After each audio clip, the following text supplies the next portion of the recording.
Hello and welcome to Social Workers Rise, where we inspire social workers to connect, expand their knowledge, and change more lives than they ever thought possible. We will talk everything social work on every level from micro to macro. We are going to hear stories of social workers who are doing big things, learn new skills, and most importantly, give you actionable steps to make a difference today. Let's go.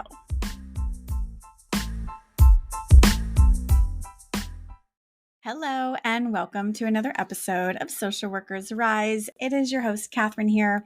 Today, we're going to be talking about stress management, specifically at work. So when work is stressing you the F out, what do you do? We're going to look at some strategies for you around this because social work can be very stressful. And before we hop into that, I just wanted to thank you for your patience because this year the podcast has been a little bit unsteady as far as the scheduling goes. Normally I'm good about my once a week, but this year there's been some changes and I've been doing my best, y'all. So I appreciate the patience that you have with me. But I am planning to continue to publish episodes on a regular basis, ideally twice a week, so that I can still be sharing those clinical tips with you. So before we hop in, another update that I wanted to share with you is an update on the Interstate Compact for social workers. So if you're not familiar with this, I did an entire episode on what the Interstate Compact is, and we kind of dove into it as far as what they're doing to get your social work license to be applicable and honored in other states so that you can work across state lines.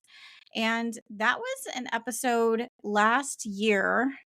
And I wonder if I can pull up. So it was last year. It would be update on the Interstate Compact for social work. I don't know exactly what episode it is, but scroll back. It's not too far back there. So I wanted to update you. So far, legislation has been enacted in South Dakota and Missouri, and there are at least 25 other states with legislation in the process. So once 7 states hop on board with this, that is when the compact will go into effect. So you can always look at the website if you want more. So swcompact.org. And that'll give you a map to see if your state is one of the ones involved. But just know that it is moving along. And if your state is enacting it, or if they haven't proposed any kind of legislation, then you might need to start advocating for that if that's something that you're interested in. And our episode before will tell you exactly how to do that. So let's hop right into our talk about stress management for work, if you will. Before we get into there, I just want to share a little story. So I'm an LCSW. I've been social working since 2009. And for the most part, it's been in medical social work. And I have loved it. Right now, I've gotten my fingers into a couple different things as far as podcasting, being an author, being a mental health speaker and trainer, being a teletherapist. So I have a lot of different experiences in a wide range of fields as far as social work goes. And the time that I was most stressed out was probably tied between grad school and working full-time right after I graduated from grad school. And grad school was different because you have that adrenaline going. So you're really excited. Everything is new. You're learning all this exciting new things. And you don't really pay so much attention that you're completely exhausted and possibly burnt out. But if you are, that is totally normal. But just keep going on that adrenaline as long as you can. But for me, it really hit me. This stress, this need for stress management really hit me after I had graduated. I had been working in the field for about a year or so. I had a new child and I wanted to do all of the things. I still wanted to work full time. I still wanted to give my all to my clients. I still wanted to be part of the work the team at work and be, contributing to them and take on these projects that I loved. I wanted to get more experience, just really enthusiastic. And at the same time, I also wanted to be with my family. I also wanted to be a great mom and be able to spend time with my child and keep up with the house and also do hobbies and take care of myself and the gym and cook and all of these things, right? All of these things I wanted to do. And it got to the point that I started just slipping. Things started falling through the cracks. I started really slacking on my documentation. I started getting short with everybody, including my boss and colleagues, my family. And it got to the point that I just didn't even recognize myself anymore, that I was just so irritable and stressed out and just not a fun person because I'm constantly thinking, okay, what's the next thing? What's the next thing that I have to do? And it was terrible. It was so bad. And I never want to get back to that place. And I want you to just be aware that this can happen. And if this is happening to you, no worries. There are solutions. There are answers to your prayers. We will talk about this. It's not going to be easy, right? Fixing problems is not easy. However, staying in the problem is also not easy. So you're going to need to choose your heart here. And I'm going to give you the information that you need. And it's up to you to decide if you're going to act on it or if you're just going to continue to be irritable and complain about your situation without doing anything about it. So let's hop into this, right? So, as far as work goes, and there's all sorts of stress management, right? And I wanted to really narrow this down because I know that you're likely working, you probably have internships, you might still be in school, you probably have a family, you probably have all these things going on. But I really wanted to just focus in on what stresses us out at work. So, as social workers, as mental health professionals, what are these things, right? Number one is probably clients, because that's probably what you deal with a lot. Um, Also, number one is probably management. So, all of the systems at play, your boss, having to keep everybody happy, having to really stay on the ball as far as timelines go, right? Crisis response stresses out too, because if that's not your full-time job as a crisis responder, then when these crises come up with clients, it can be really stressful because they can take a long time. They can cause you to have to work overtime. They can just be really, really stressful having to respond to this. With that, sometimes that happens with crisis response or working with clients is the vicarious trauma that we experience. So essentially taking on a trauma response when after working with clients. So for example, if we see that our clients are in a traumatic situation and or we hear stories about their traumatic situation, we could go home and then also have ruminating thoughts about the situation. We could have nightmares, we could have all of this energy that's being spent that is really draining, right? And that's the other thing that causes stress is the energy spent, right? I've come to a point in my career where I don't just think about the time that tasks should take or yeah, I have an extra hour at the end of the day, let me squeeze in another client. I really think about my energy that's going to be available at that time.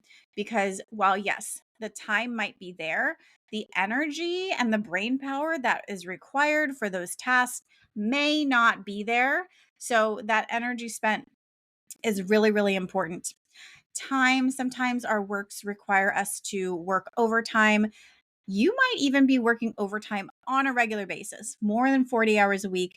And this is not what you signed up for, but here you are. Documentation also taps into all these things, right? It takes a lot of time. It takes energy spent. It can really be a stress on us. And especially if we have inadequate training, right? So all of us are coming from the same degree, or maybe not even the same degree, right? Even if we have, for example, a social work degree, that doesn't mean that our classes were the same, our courses were the same, our professors were the same, that the internship experiences were the same, because a lot of times there's not this adequate training, especially around those clinical fundamentals that we need, because a lot of times the schools are saying, oh, well, you're going to learn that in your internship. And the internship is pointing their finger back at the school saying, you should learn how to do this at school. And so nobody trains you, right? And it sucks. It's not your fault. And also, too, internships or places of employment may not have the staffing available to train you. Even if they do, is that staff actually trained in these types of things? Are they adequate? Or is this someone that was just promoted because the position was open and here they are without adequate training themselves? Right? The internships may not be able to just accommodate that, and also your job, right? If you're coming out of grad school, your job is expecting you to know the basics of assessments, of documentation, of utilizing the basic therapeutic interventions with clients to increase that change, right? And if you don't have these things, if you're not confident in your skills, that can be a really, really big source of stress if you're feeling inadequate in your skills.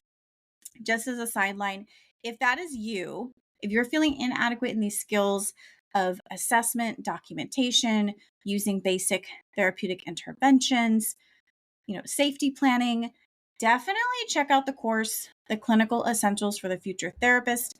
This course was designed with you in mind, my friend, and it is an investment, and it is not your fault that you are here, but it is your responsibility to make sure that you provide yourself with the adequate training that you need to feel confident in your job. And if you're going on job interviews, to be able to speak intelligently to these skills that you're going to need in most of these jobs, right? Community mental health, CPS, APS, even medical social work, right? School social work, working with kiddos. All of these are the foundational skills that you're going to need.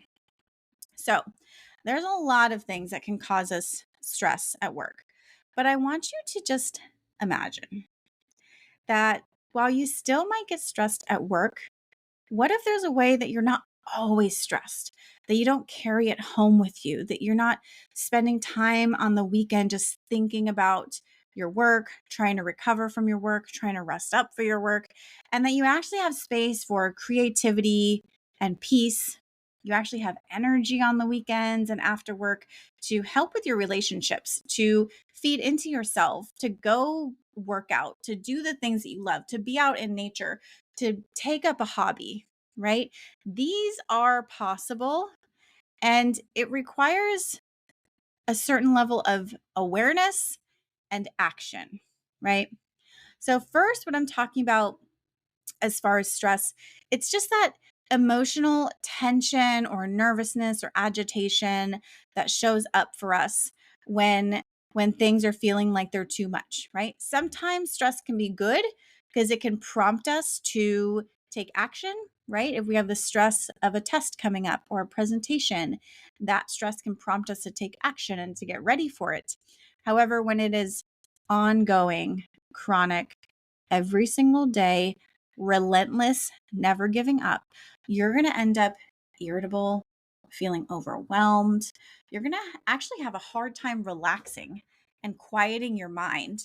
And if you've actually come from a background with chronic stress, maybe poverty, domestic violence, abuse, neglect, right? Any kind of ongoing trauma in your life, you may be living in a state of chronic stress, right? You may have low energy. You might get headaches. If you have an upset stomach often, your muscles will be tense. So right now, if your muscles are tense, just pull your shoulders down away from your ears, relax your jaw, right? You are not going to be in the mood to be intimate with your partner. And there's a lot of other long-term consequences of stress, right? This can even affect your memory. So if you're saying, man, I've been forgetful, or I forget to call that client back, or I forget that this is due, that's another sign of stress, right? Changes in appetite. If you are using more alcohol, drugs, smoking, whatever you smoke, smoking that more, right? Any kind of nervous behaviors or tics, or picking at your nails, right? All of these are signs that you may be stressed out. So, what do we do about it? Let's talk about prevention. Hey, it's Katherine here. I hope you are enjoying this episode. We're going to take a quick break to listen to these ads from our sponsors. Have your clients had a hard time finding a therapist through their health plan? The National Union of Healthcare Workers is the nation's largest union of private sector behavioral healthcare providers and a leader in the fight for mental health parity. This year, NUHW is working with allies to ensure that health plans maintain accurate, up-to-date listings of in-network providers. By eliminating so-called ghost networks, we can ensure that patients get timely access to care by finding mental health providers who are actually available and covered by their plan. Learn more at nuhw.org/networks. The next time you need continuing education units, I highly recommend the Therapist Development Center. When I started this podcast, I reached out to the founder, Amanda Rowan, to see if she was interested in being a sponsor. And she jumped at the chance to support her fellow social worker.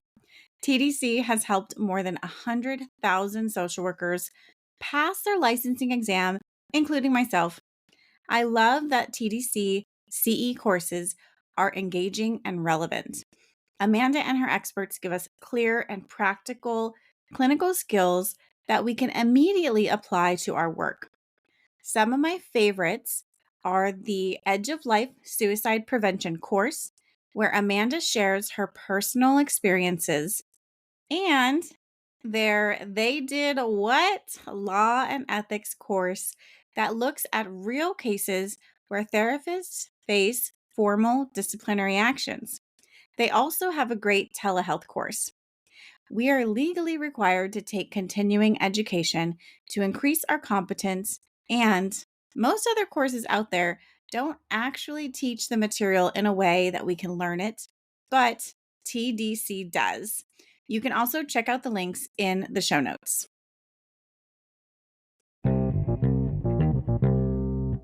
As far as prevention goes, let's talk about ways that we can prevent this stress from accumulating and respond to it, right? Because first, we really need to take action to just reduce that response in our body. So, first, you really need to prioritize your human needs, right? Just to stay alive, you need to be drinking water, you need to be sleeping, and you need to be eating food. And I know these sound basic, but a lot of times we don't. I know when I was stressed out, when I was burnt out, I was not getting enough sleep. I would forget to drink my water. I would work through my lunch, and none of that helps your body just maintain itself, right? So I'm not even counting this as self-care because this is basic stuff that you need to stay alive. And you are not basic, my friend. Your job is not basic. So you have to prioritize and you have to have those boundaries around what it is that you need to be your best self and to be the best social worker that you can be, right? Boundaries is the next thing. Boundaries is where we are telling people how we're going to be treated, how we're going to be spending our time, and they may not like that because it could be a change for you, right? So boundaries like, hey, I signed up for 40 hours a week and I'm sorry, I'm going to be doing 40 hours. And if you can't get your job's tasks done in 40 hours, then there needs to be a conversation with management around reprioritizing your work because working these 40 hours that you agreed to, that was in the contract, is very important to you, right? So, how can we reorganize this? That can be a boundary. Not answering your phone on the weekends or when clients call outside of business hours. That can be a boundary. So, it's really about what is it that you need to be well and do what it is that you need to do, right? A lot of times we can feel guilty about setting up these boundaries, but I want to just throw in an example here, right? Let's picture a Tesla, right? An electric car. It is well performing, does its job, but every so often, every day, after working so long, it has to take a time to recharge, to pause, to refuel its energy source. And if a machine needs this much time, how much time do you need as a human, right? This is not about taking advantage of people or not doing your job. It's really about fueling yourself up so that you can be the best that you can be, right? Also, seek support, find community. This can be with your clinical supervisor in the form of supervision. If you need a clinical supervisor or if your supervisor is not what you need, then go to a directory like the RISE directory and see if you can't find a supervisor who can better fit your needs, right? risedirectory.com. Seek support in your colleagues. So many times I called up my colleagues and just had to vent or had to process what happened with this client. And that is super duper helpful in reducing your stress and just unloading for a little bit. Find community and support with your professors, with other mentors, and even with your family and friends. Like, they probably won't understand or get what you're going through with your clients, and you shouldn't be revealing confidential information to your clients or anyone outside of your work circle, but they can help kind of distract you, support you, and love on you, right? So the whole goal of stress reduction is to just bring your body back down to homeostasis, to be stable. And I started diving into this information to see what is it that we really need as humans to bring our bodies back down, right? For self-regulation.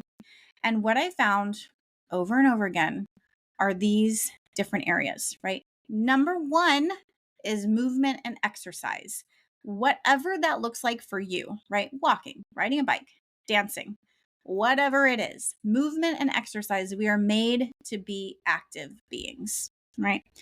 Learning how to practice mindfulness, intentional breathing, having positive relationships, that community, finding space and time and energy for laughing, for affection, for even pampering, right? Ugly crying, if that is what you need, just ugly cry for as long as you need. And I promise it won't last that long, maybe like 5 minutes max. You would probably spend more time stopping yourself from crying than you actually would if you just let it all go and start crying, right? Other things are artistic creation. And if these things aren't working and you need more intensive support, definitely seek out your own therapy. It is not a bad thing to be a mental health therapist or mental health expert and seek your own therapy. So, if this was helpful, this was just an overview, right? I do intense trainings on stress management. So if that is something that you or your workplace or your college would benefit from, definitely let me know. If you want more social work resources, join the email list. The link is down there in the show notes. And if this show was helpful for you, please share it with a colleague. Please text it to them. Open up your phone right now. Send a little text message. Say, hey, check this out. I thought this would be super helpful. So until next time, my friend, I'll talk to you later.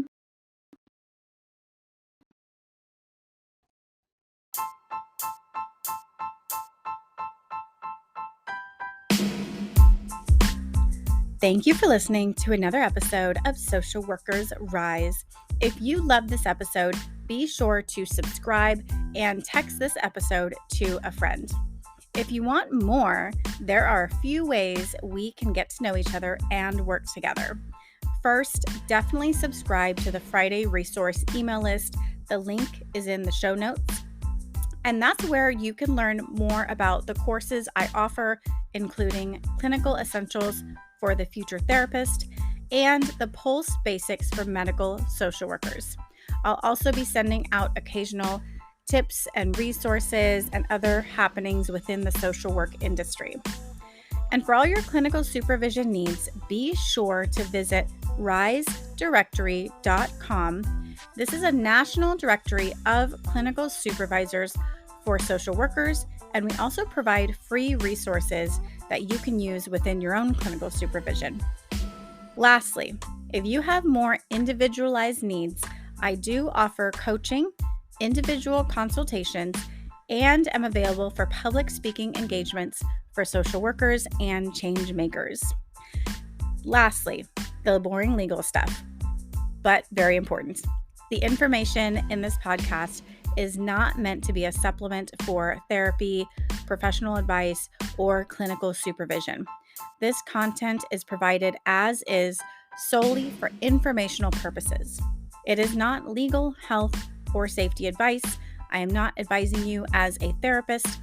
Organizations should engage their own experts to ensure any adopted measures are compliant with applicable laws and standards in their jurisdictions. The opinions expressed by individuals or organizations are their own and do not reflect the views or opinions of Social Workers Rise or Katherine Moore.